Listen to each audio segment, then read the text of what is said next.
Don't wash that rusty knife. Oh, come and stick it in my arm. I hope it gives me tetanus, baby.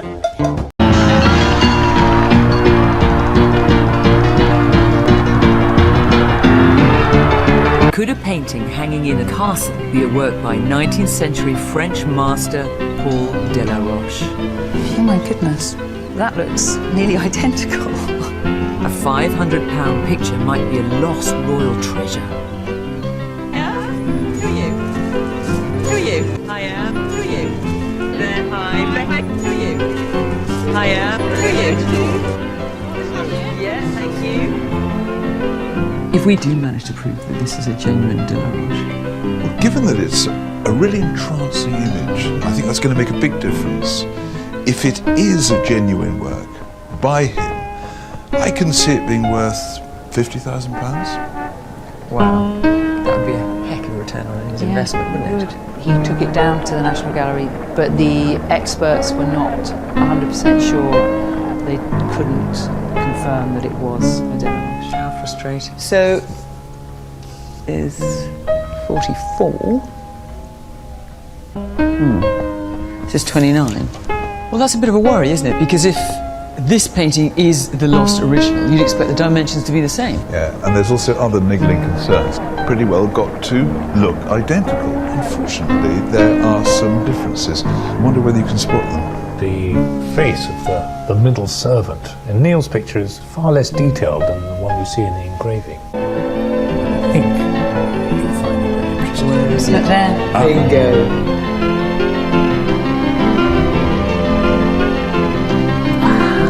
Just by that bit There on the wall, right beside Marie-Amelie's bed, is the only image of the lost Delaroche that's known to exist. Well, I think that's fantastic, isn't it? It's just... it's the next best thing to get a photograph. When you compare it to ours, it's almost as if they've been inflated with a bicycle pump.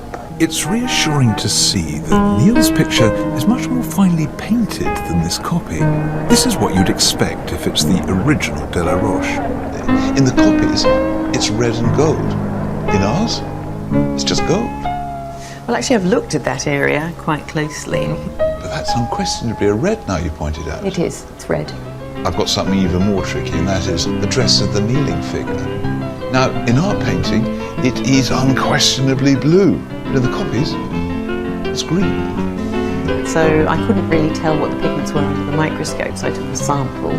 So the yellow, added with the blue, has disappeared, turning it back to blue. Yes. When we started this investigation, there was some troubling concern, but rather wonderfully, science has explained them all. I don't like that kind of vacuum, and neither does the art world. I hope we've done enough.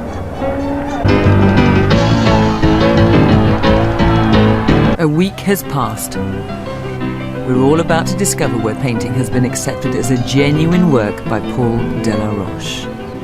If Professor Band says that this is a work by Paul Delaroche, it's worth £50,000. Becky Neal paid how much for it?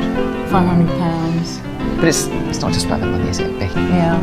In my opinion, this is definitely the lost Saint-Amélie by Paul Delaroche. It's fantastic.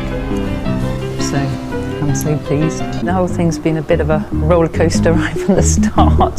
Thinking it is, it isn't, it is, it isn't, but I'm so pleased that it is the real thing.